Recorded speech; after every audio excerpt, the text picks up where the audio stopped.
Vidovdan 1914. godine prestolonaslednik Franz Ferdinand ubijen je u Sarajevskom atentatu. Austro-Ugarska je uputila ultimatum Srbiji, postavljajući ponižavajući zakon. Ugarska vlada predala srpskoj vladi notu koja se odnosi na zločin u Sarajevu. Srbija je svesna svoje međunarodne obaveze. Međutim, zahtev sadržan u austro-ugarskoj noti za Srbiju je nepotrebno ponižavajući i ne spoji s njenim dostojanstvom, kao nezavisno. I najmanje nade da se izbegne prolivanje krvi, svi moji napori težit će tome cilju. Ako pak ne uspemo, uprkos naše najiskrenije želje, neka vaše visočanstvo bude uvereno da ni u tome slučaju Rusija neće napustiti Srbiju.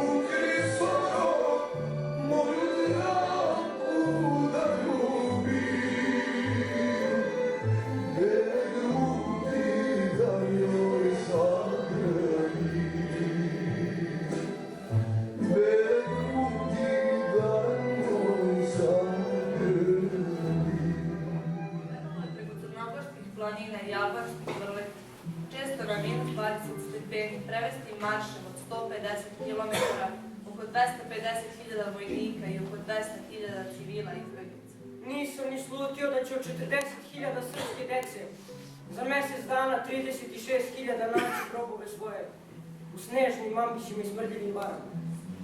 2000 godina mi slavimo i žalimo 40 mladenaca, mučenika. Koliko je hrišćanstvo u borbi od nekoliko vekova podnelo na žrtvu. A mi za nekoliko dana bacamo na žrtvu 40.000 mladenaca, mučenika. Branislav Nušić, 915. tragedija. Onda na istorijsku scenu događaja ponovo stupio sveti car Nikolaj, uputivši ultimatum saveznici. Ukoliko se srpska vojska odmah ne izbavi iz Albanije, Rusija raskida savez s Antantom i sklapa separatni mir sa Nemačkom. Jednu pesmu su naučili i saveznici. Tamo daleko, daleko od mora, tamo je selo moje, tamo je Srbija, tamo je selo moje, tamo je Srbija. Bez otadžbine daleko, na krfu živeh ja, ali sam ponosnog lica, živela Srbija. Ali sam ponosnog lica, živela Srbija. U neko doba, rođače, osjeti se ja da sam živ. Progledam ja. Bilo baš u podne, sunce ozgo zapeklo, a oko mene na slami mrtvi vojnici. Neki se zgrčio, neki ispružio i sad sve lepo vidim. Ja sam ti negde na zemlji ispred šatora. Dođoše od nekud dvojica, bolničari. Jedan me gurnu u cokolom u slabinu i kaže: živ, živ je. Ovaj drugi viče da ja nisam živ. On opet: ma živ kad ti kažem. Pitam ja posle jednog starijeg vojnika u tim šatoru: gde sam ja ovo?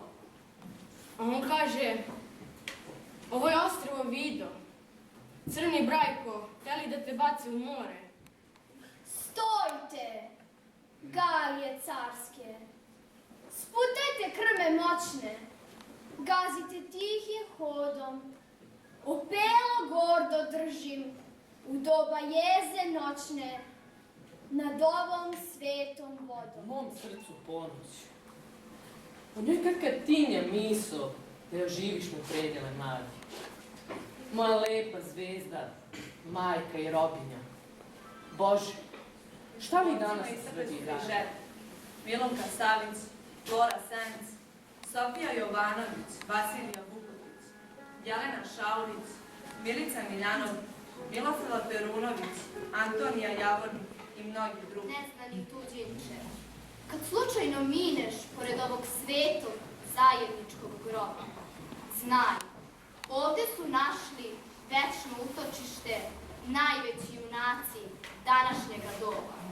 Roditelj je njihov, hrabri srpski narod, gorostac u svetskoj, istorijskoj vojni, koji je sve staze iskušenja prošao i čiji su borci divljenja dostojni. Blago i njima, jer su slavno pali za otadžbinu, kralja i slobodu. Ispred vrata domovinskih, u pobednom svome hodu izgiboše iskorinski za jedinstvo i slobodu. Njina dela slavit će se do poslednjih sudnjih dana. Slava jatu besmrtnika, mir pepelu. Od Kosova plaće, Bogu se vapije, al nigde pomoći, svuda srca tvrda. Siđaše gromovi, padoše kapije, progledaše ljudi i polja i brda. I kad gledam vode, varoši i sela, zemlju što izniče iz krvi sinova, čini mi se ljudska da to nisu dela, već spomenik davni, minom i